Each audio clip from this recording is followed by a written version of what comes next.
अपने घर के बाहर रास्तों पे, सड़कों पे, नालियों में इस तरीके का कचरा जमा होते हुए जरूर देखा होगा। हम सभी अपने घर के अंदर की साफ सफाई तो कर लेते हैं, लेकिन क्या आपने कभी सोचा है कि घर के बाहर जो गंदगी जमती है, जो कचरा जमता है, उस तरीके की गंदगी को साफ करने की जिम्मेदारी किसकी है? क्या ये जिम्मेदारी सिर्फ साफ सफाई करने वाले कुछ लोगों की है, या फिर हम सब की? क्या आपने इस तरीके के सीन को कभी देखा है? जिस कचरे के ढेर के आसपास हम जाना भी नहीं चाहते, उसी कचरे के ढेर को कुछ लोग अपनी खाली हाथों से साफ करते हैं, और इसी तरीके की साफ सफाई करना ही उनका एकमात्र काम है। वही कचरा जो शायद हमने ही फैलाया हुआ है। क्या आपने अपनी जिंदगी में कभी भी उन लोगों के बारे में सोचा है जो इतनी गंदगी से भरा हुआ काम करने के लिए राजी हो जाते हैं? Have you ever thought of people who do this kind of work? What is our responsibility to keep the place clean? क्या हमारी कोई जिम्मेदारी नहीं बनती कि हम अपनी तरफ से कुछ कचरा कम कर पाएं? अक्सर हम घर के बाहर कचरा फेंक देते हैं, नालियों में कचरा फेंक देते हैं, जो कचरा हमारे घर के बाहर जाके हमारे पर्यावरण को तो प्रदूषित करता ही है, साथ ही में बड़ी बड़ी नालियों को भी ब्लॉक कर देता है। अगर ये कचरा ऐसे ही रह जाए, कोई इसे साफ ना करे, तो सोचिए कितनी बीमारियां फैल सकती हैं। हमारे रास्ते, हमारी गलियां कितनी गंदी रह सकती है। लेकिन फिर भी कुछ लोग साफ सफाई करने के लिए इतने डर्टी से डर्टी काम भी करने के लिए राजी हो जाते हैं।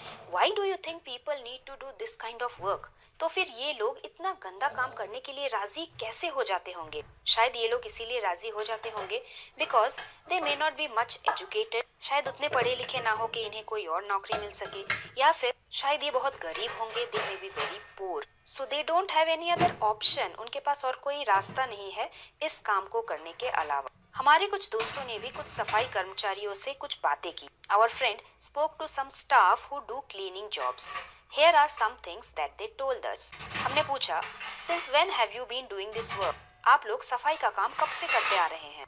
उन्होंने कहा कि 20 साल हो गए होंगे। Since I completed my studies, जब से मैंने अपनी पढ़ाई पूरी की तब से मैं सफाई का काम ही कर रही हूँ। फिर हमने पूछा, Why did you not study further? आपने आगे की पढ़ाई क्यों नहीं की? You could have got some other job. आपको कोई और अच्छी नौकरी मिल सकती थी। उन्होंने कहा, you need money for studies. पढ़ाई के लिए तो बहुत सारे पैसे की जरूरत होती है। And even after that most of our people continue to do this kind of work. लेकिन हम में से कुछ लोग अगर पढ़ाई भी कर लेते हैं, तो भी हमारी जाति के बहुत सारे लोग सफाई का काम ही किया करते हैं।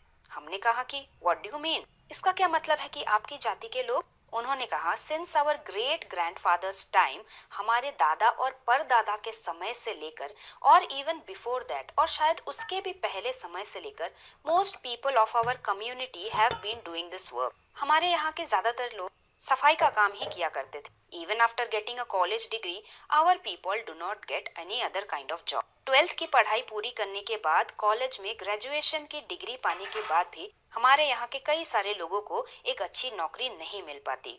सो they have to do this work, और इसीलिए कोई और काम ना होते हुए हम लोगों को यही काम करना पड़ता है। फिर हमने पूछा, so why that is so? उन्होंने कहा, हम क्या कर सकते हैं, ऐसा तो सालों से चला आ रहा है।